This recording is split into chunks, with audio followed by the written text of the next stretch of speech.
Hi, folks. Welcome back. Now, it's no surprise to anyone with a shred of memory to hear the euphemism, mostly peaceful, relating to Molotov cocktails and freeway blockades. If you've been stuck on the 101 lately behind a crowd of TikTok revolutionaries screaming abolish ICE, congratulations. You just got front row seats to the left's latest live-action role play of the French Revolution, minus the literacy, of course. Today's Democrats aren't interested in governing so much as auditioning for a reboot of Les Mis, except this time the cast is armed with iPhones and zero historical awareness.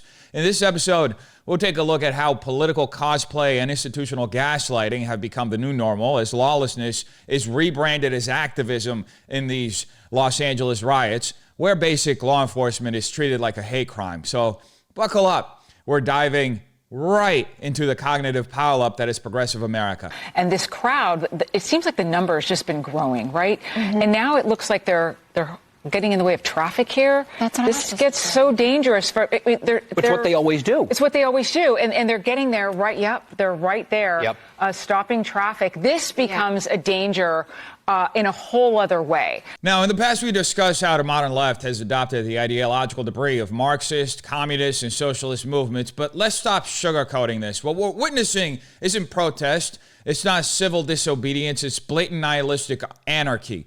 This is deliberate chaos, the kind Marxists have always used to destabilize societies so they can swoop in and offer order in exchange for your freedom. The left has become a full-blown champion of anarchy, not the cool, edgy punk rock kind, but the kind where torching a Waymo car counts as policy reform. Los Angeles, by the way, is currently home to over 1 million illegal immigrants, about 10% of our city's population. This according to MSDNC of all places. And what are Democrats doing about it? They're not enforcing the law. They're writing new ones to dismantle it. No strings attached benefits, driver's licenses, free health care, and now they're floating bills to involve non-citizens in our state elections. Not voting illegally, voting legally. And now, as a lovely little thank you gift to this broken system, we have rioters shutting down the 101 freeway, waving Mexican flags, burning American ones, throwing rocks at police officers, looting a shoe store, as we just saw a moment ago, and setting 5 Waymo cars on fire because apparently even robot cars aren't safe from progressive rage. And Gavin Newsom, well, he says it's all under control. The LAPD, well, they've been calling all of this peaceful. These people could be clubbing grandmothers with folding chairs, and Newsom would call it culturally expressive. Now, all that being said, let's take a moment to see how the news media is covering these riots, or should I say democracy celebrations. In downtown Los Angeles, or just a group that splintered off happened to find 5 cars that they were able to light on fire, and it makes it look like it's a lot worse than the situation actually playing out on the ground. It's a great point, Jory, because that's the quintessential question when you have rallies, demonstrations, riots, if you will. I wouldn't go far as to call it that. I know President Trump had tweeted about riots and looting. I don't know that I would characterize it that way.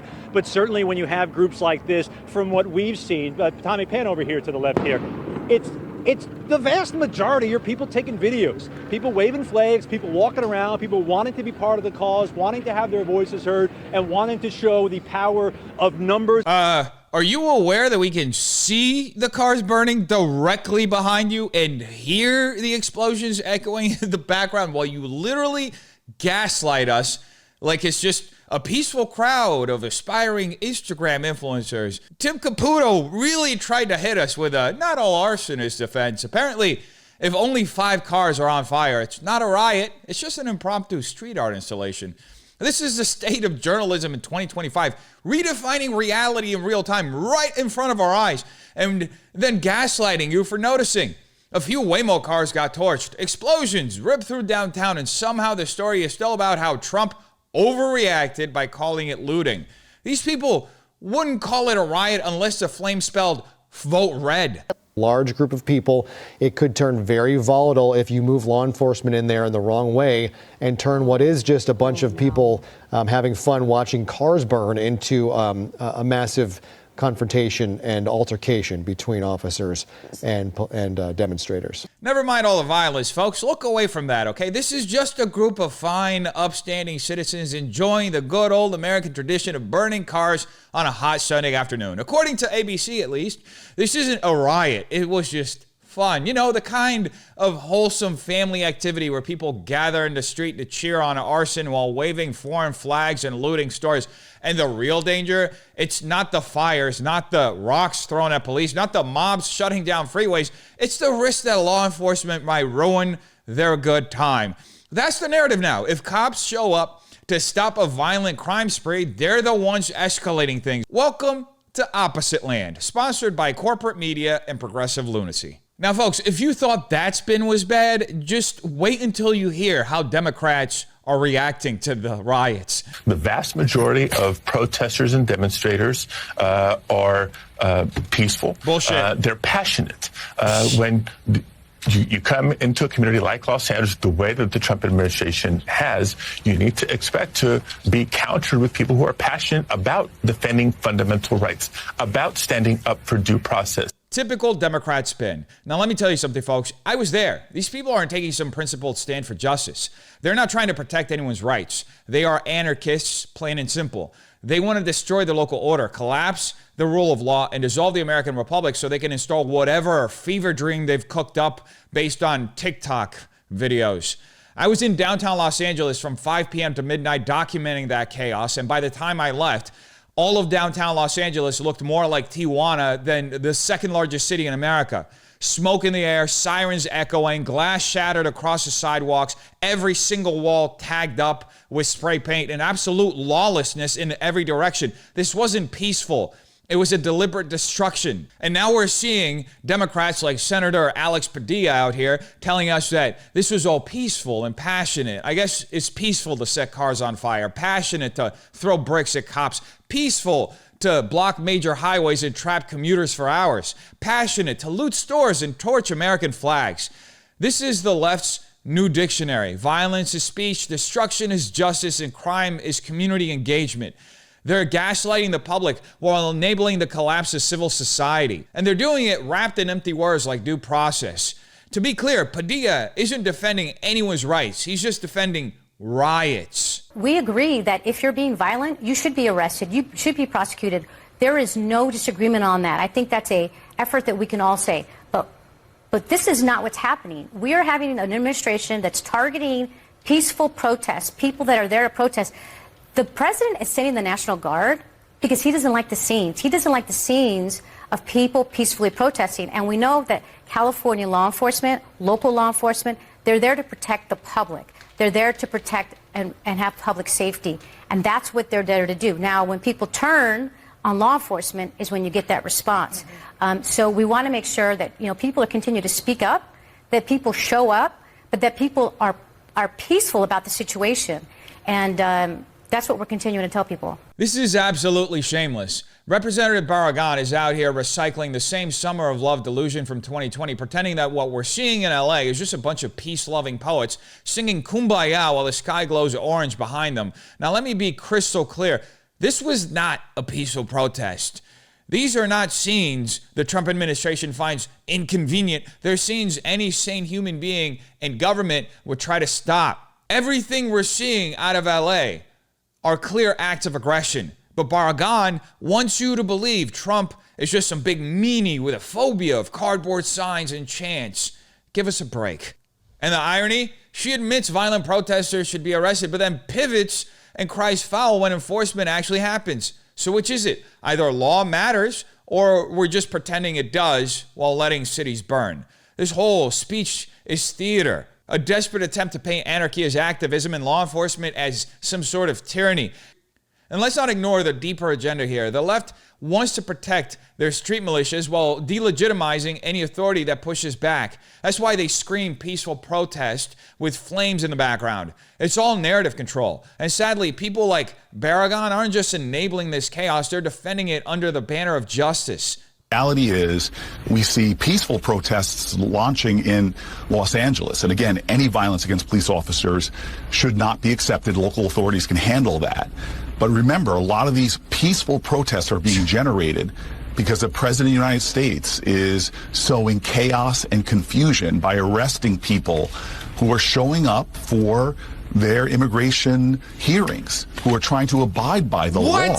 he's arresting them. And you see this in communities that are Republican, Trump supporters, being outraged that he's raiding kitchens and arresting people, high schools and arresting people who are not what he said he would do, which is focus law enforcement resources on violent criminals and people that are a danger to other Americans. The cognitive dissonance we just witnessed is strong enough to give a sane person an aneurysm.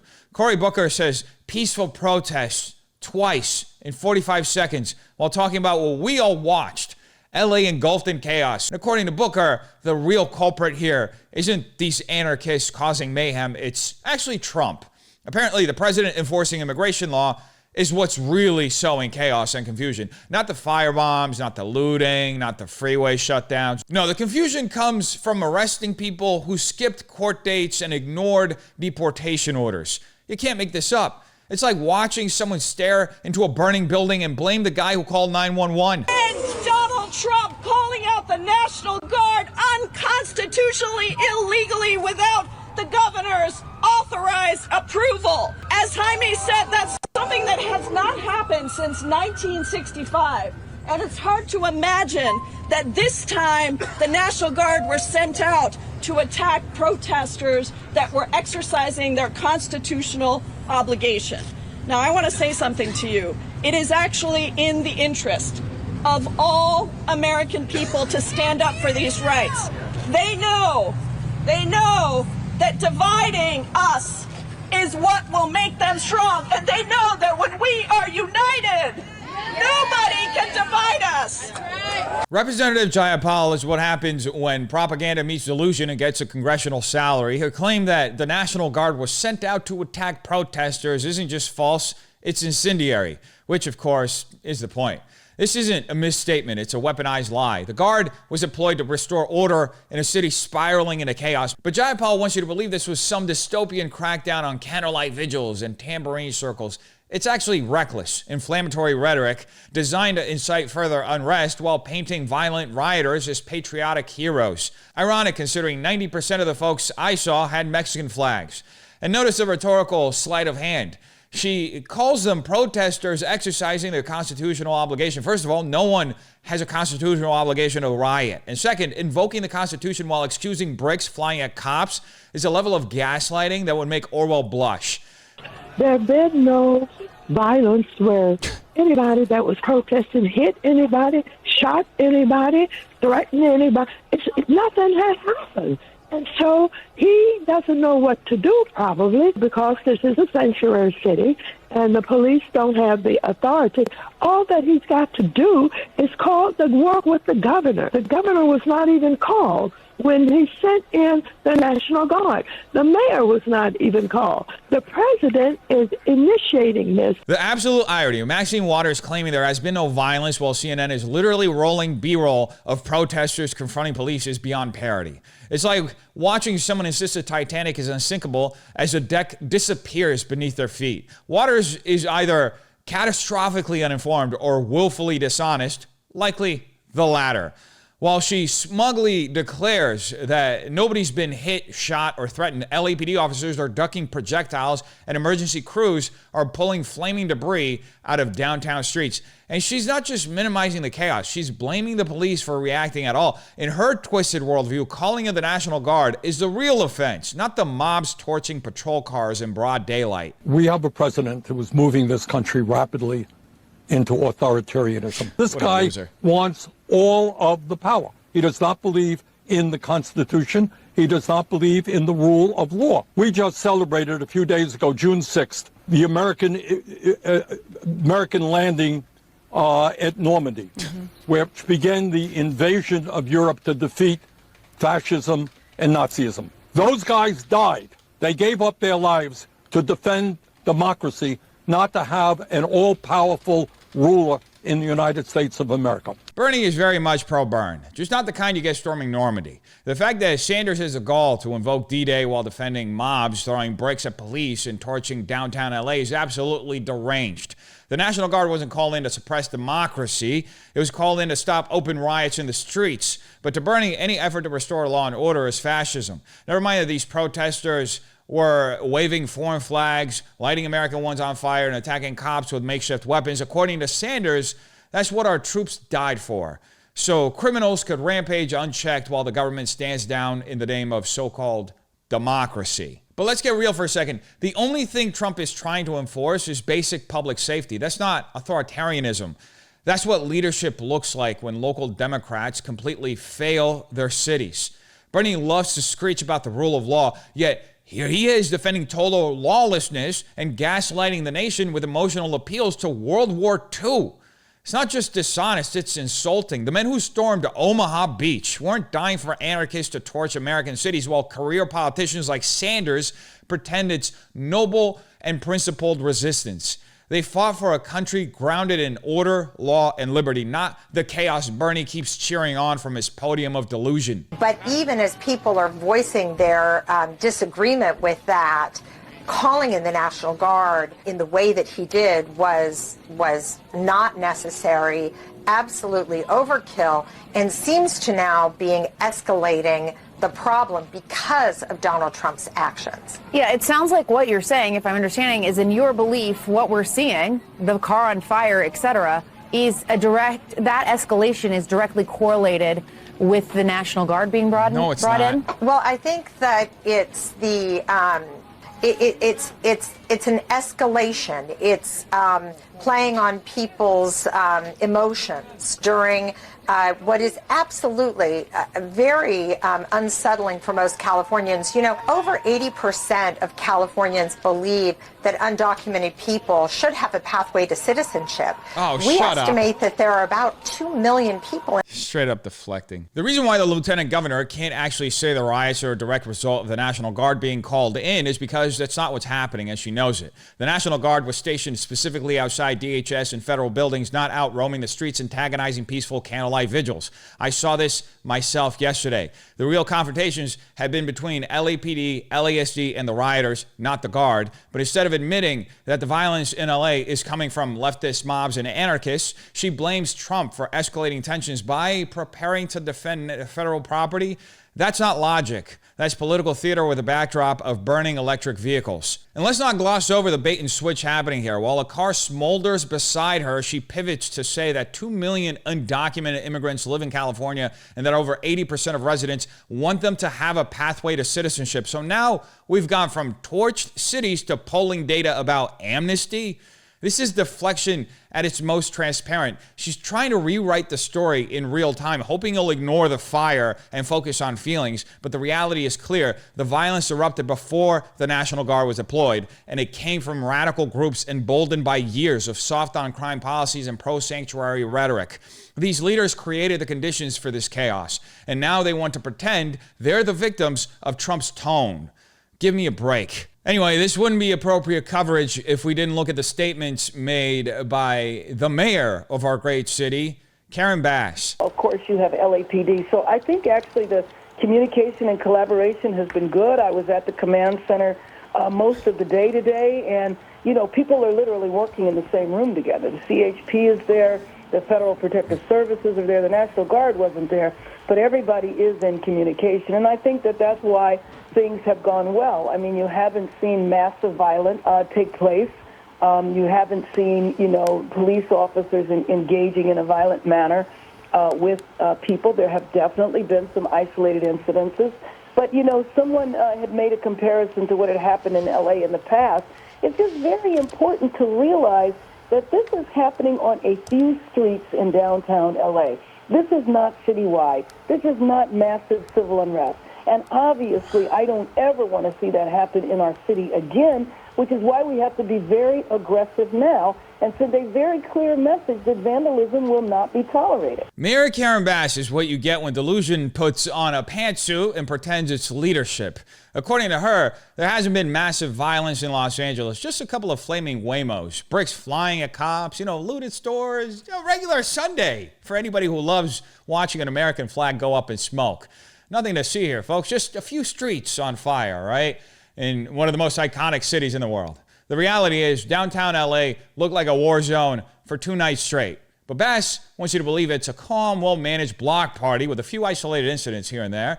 It's the classic Democrat move. Minimize destruction, blame structure, and gaslight the public while pretending to be the adult in the room. And let's not ignore the smug doublespeak. She praises the collaboration between the agencies while omitting the fact that LAPD officers were getting pelted with debris, not hugs. She even tries to reassure us that the National Guard wasn't in the room, like that's supposed to be a good thing while the city burns.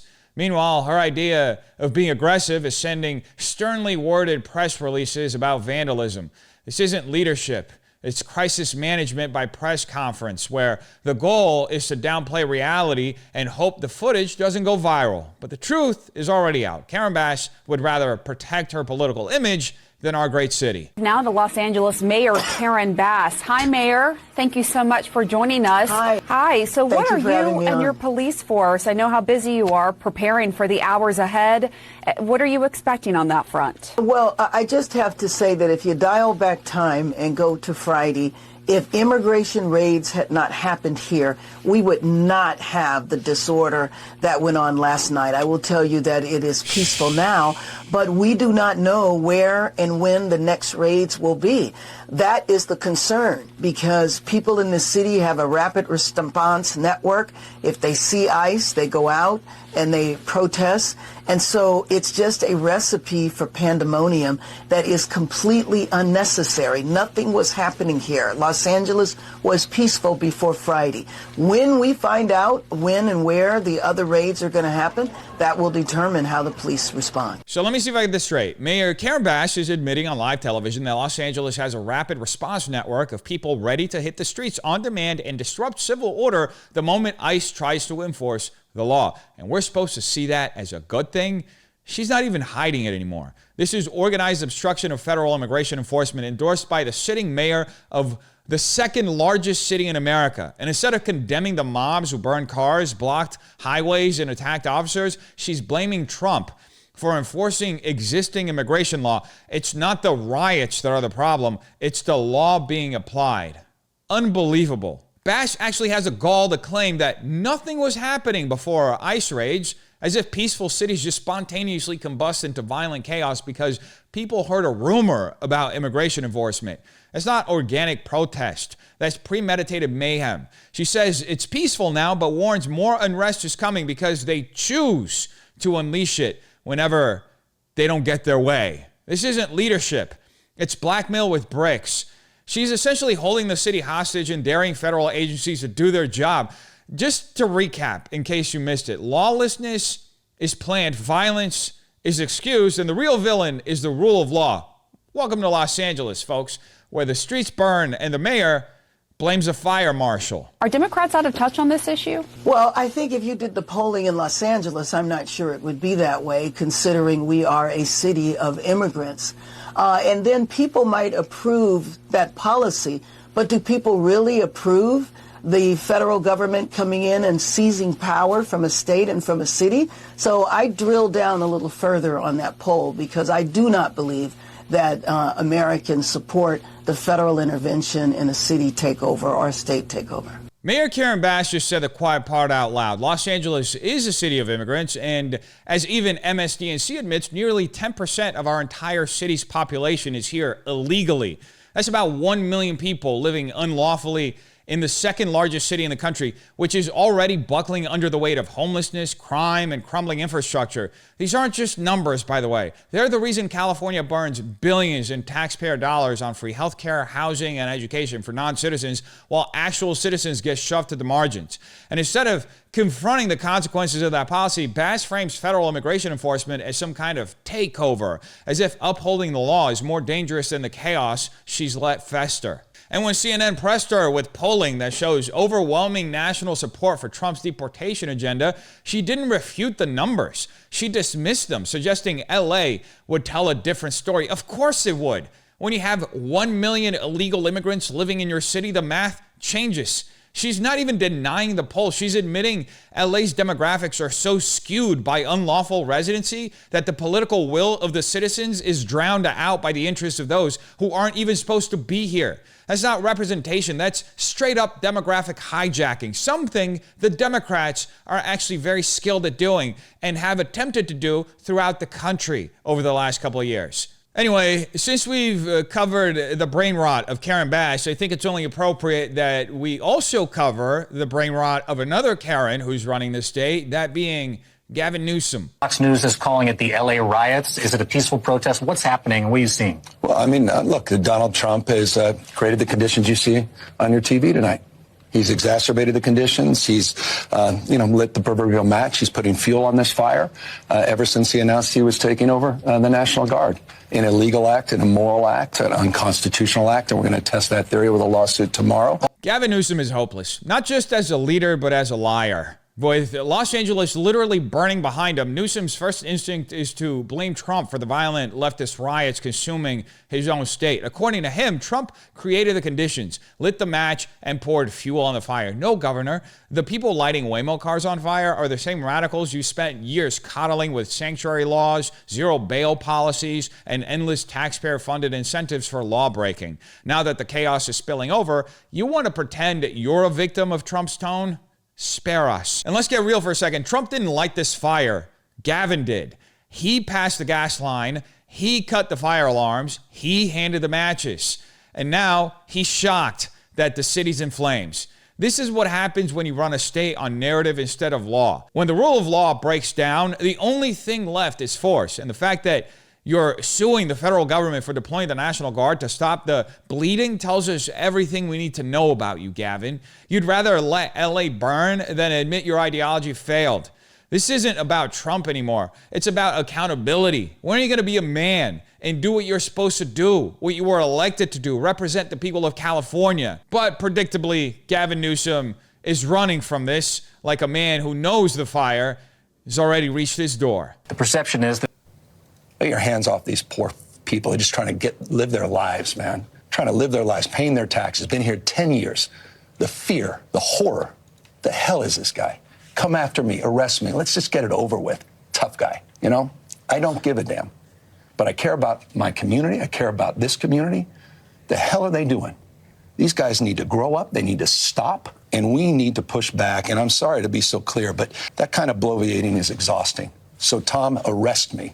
Let's go. I have never seen a man so desperately try to project strength and fail in every sense of the word. Gavin Newsom, standing on a pile of his own political wreckage, just dared border czar Tom Homan to arrest him for obstructing federal immigration enforcement because apparently playing the martyr card is all he has left. He rants about poor people just trying to live their lives as if that excuse is violating federal law, as if being here illegally for 10 years magically grants immunity. Newsom isn't defending the rule of law. He's openly admitting he's defying it, and he wants credit for it. He doesn't sound brave. He sounds cornered. He's not protecting his community. He's protecting the political machine built on shielding millions of unlawful residents from accountability. And when he snarls, "Come after me, tough guy," it's not strength. It's just a tantrum.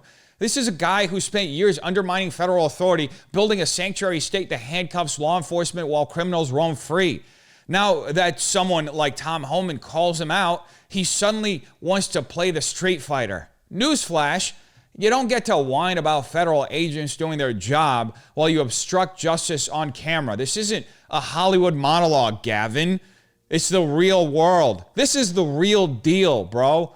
And if you're openly aiding and abetting illegal activity, maybe don't act shocked when someone finally calls your bluff. You wanted to be the poster boy for resistance? Well, congratulations, Gavin. You may have just gotten exactly what you auditioned for. Anyway, now that we've seen the wreckage that's been happening in LA, the media's coverage of it, our local leaders' response to the situation, let's see what message Democrats are sending to the people out there who are perpetuating these crimes. I mean, my first message is to keep it peaceful. I mean, obviously, this is a moment where we have to be on the streets all over the country to protest what's happening to our immigrant community, but more broadly to protest what's happening to our democracy. This is the most corrupt administration in the history of the country, and we are going to rise to this moment by being out there on the streets. Yes, you heard that correctly, folks. Democrats are now openly calling for nationwide riots and hiding it behind the euphemism of peaceful protest. Senator Chris Murphy just called on Americans to hit the streets all over the country in response to Trump enforcing immigration law, claiming the riots in LA are pretty small and need to grow. These people watched violent confrontations and destruction for 3 days straight. And their answer isn't condemnation. It's, hey, how about we scale this up? This is the same script they ran in 2020. Stir chaos, pretend it's grassroots, and blame the inevitable violence on the right for reacting at all. Murphy says, keep it peaceful, right before encouraging national street action in defense of illegal immigration.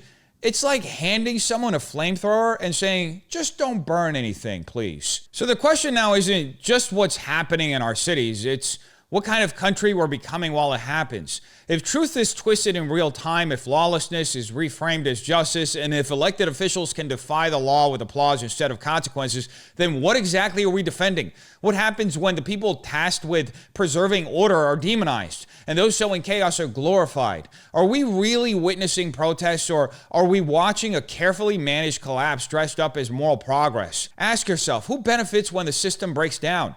And why are they desperate for you not to notice? Don't just consume the narrative, question it. Because once you lose the ability to see clearly through the smoke, someone else decides what the fire was really about.